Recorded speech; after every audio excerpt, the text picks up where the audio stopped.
L'estinzione è per sempre. Questa è una delle frasi cardine della zoologia, se non la frase cardine della zoologia. La sentì per la prima volta nel programma Prehistoric Park nel lontano 2007. Di cosa parlava questo programma? C'era lo zoologo Nigel Marben che andava indietro nel tempo cercando di salvare le creature sull'orlo dell'estinzione come il Mammuthus primigenius, ovvero il mammut lanoso per intenderci, e il Tyrannosaurus rex.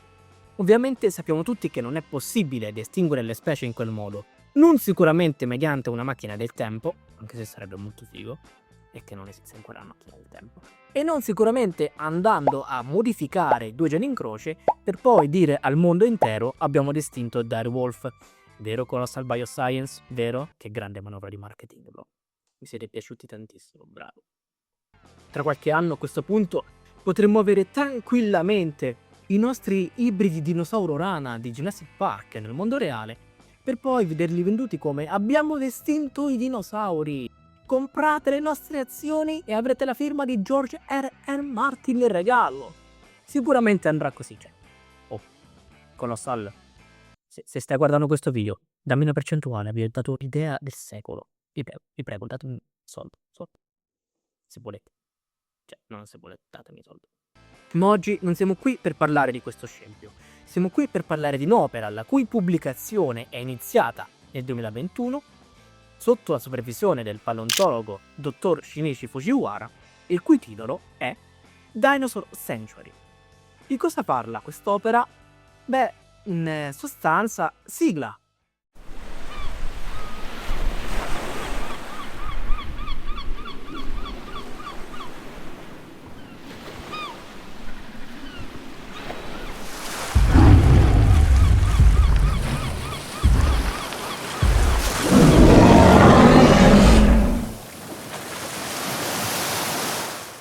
Salve a tutti ragazzi, bentornati sul mio canale, io sono Allozilla e se vi piacciono i dinosauri e le altre creature preistoriche, vi invito caldamente a iscrivervi al canale, a lasciare un mi piace e a attivare la campanella per non perdervi i prossimi video. Come detto nell'introduzione, oggi parleremo di Dinosaur Sanctuary, un'opera di Itaru Kinoshita. Mi raccomando, se volete dargli un'occhiata, vi lascerò il link Amazon in descrizione per poterla acquistare in formato cartaceo oppure in formato Kindle. Prima di addentrarci nelle pieghe della narrazione, andiamo un attimo a scoprire in retroscena sul come è stata creata quest'opera. Innanzitutto leggiamo sulla copertina: storie e disegni di Taro Kinoshita. Ma chi è Itaru Kinoshita? Itaru Kinoshita era un bambino giapponese amante dei dinosauri. Oltre a ciò era anche un talentuoso disegnatore. Infatti frequentò l'equivalente del nostro liceo artistico in giovane età. Tuttavia, una volta completato quel percorso, non era del tutto convinto di proseguire i suoi studi all'università. E in realtà non sapeva nemmeno cosa fare una volta finita l'università, non aveva idea di cosa fare nella sua vita. Detto questo, si lasciò ispirare da una brochure che trovò all'interno della sua scuola e decise di trasferirsi in America a studiare cinema. Durante quel periodo faceva dei piccoli fumetti per tirare a campare, detta in maniera molto molto semplice, nel mentre studiava per diventare un produttore, un regista di film. Tuttavia quella strada non lo portò molto lontano e sotto consiglio di un amico si rivirò e andò per un breve periodo a lavorare in un ristorante a Palau. Ok, io non giudico le scelte di vita altrui, assolutamente.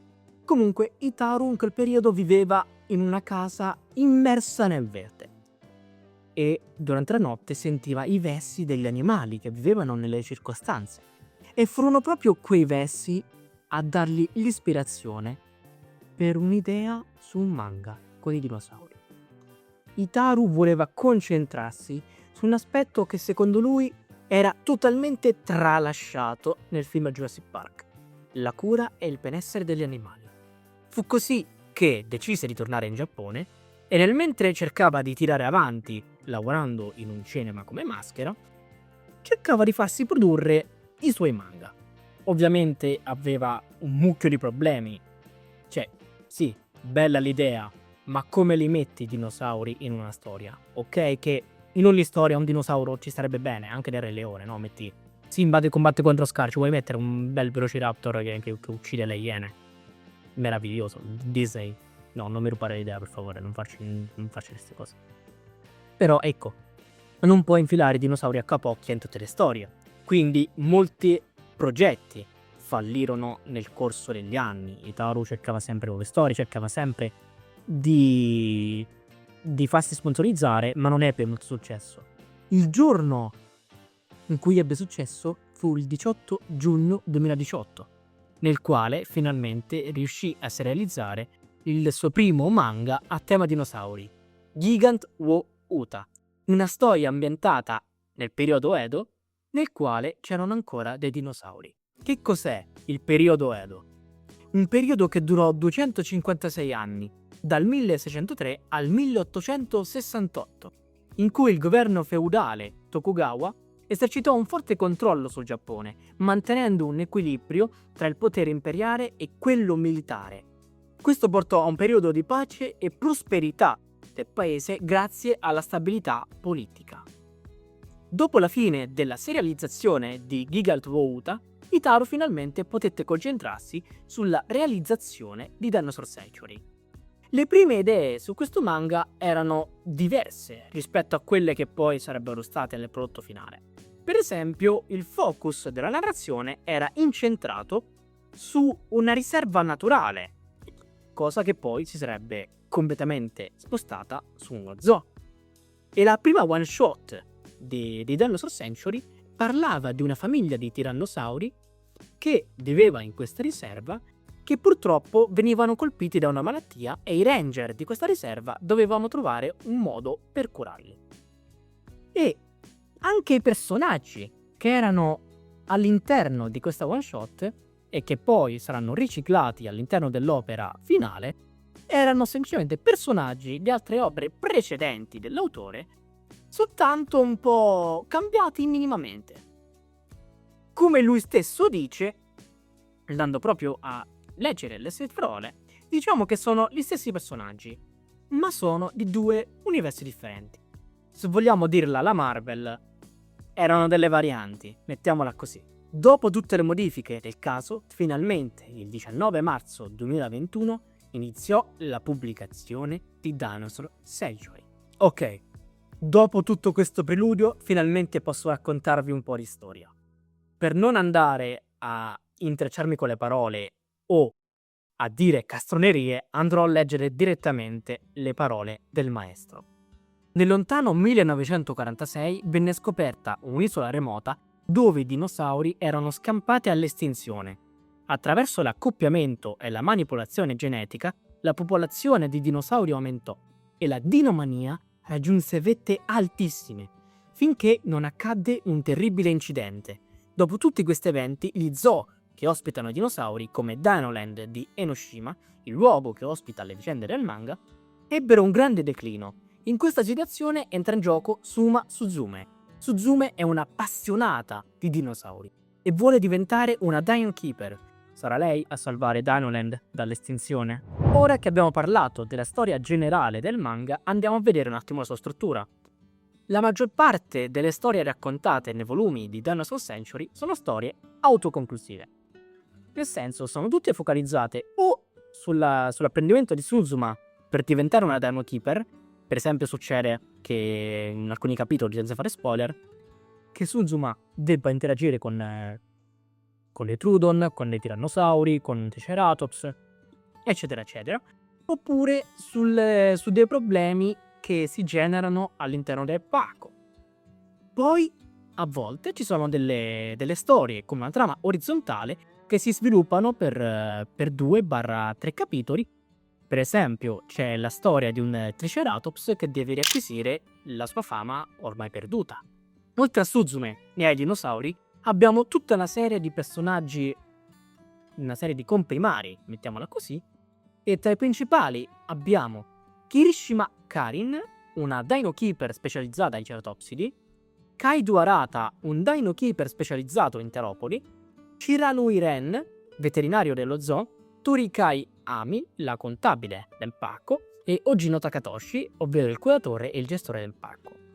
A primo impatto tutti questi personaggi presentano una caratterizzazione abbastanza blanda, sono dei personaggi molto molto piatti, che però vengono approfonditi nel corso dei volumi mediante flashback, mediante fatti del passato che si raccontano con i visitatori o con altre persone dello staff e acquisiscono più personalità.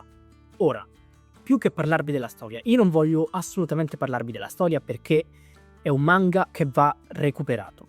Se amate i dinosauri, se amate la paleontologia, recuperate questo manga. Perché queste pagine, proprio queste qui, sono amore su carta. Sono letteralmente amore su carta.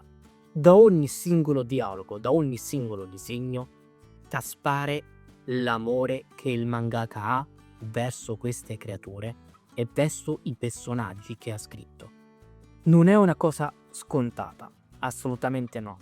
Io ormai leggo questo manga da 2 anni, l'ho preso nel mentre stava uscendo, era già uscito il primo e il secondo volume, li ho presi in corsa e mi sono letteralmente innamorato di quest'opera per come tratta i dinosauri e per come le persone reagiscono ai dinosauri.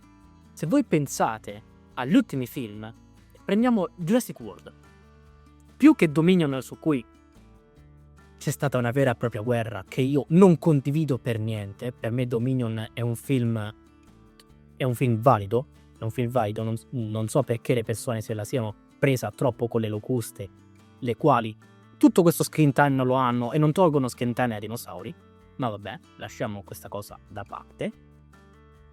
Prendiamo il primo Jurassic World. Cosa succede nel primo Jurassic World?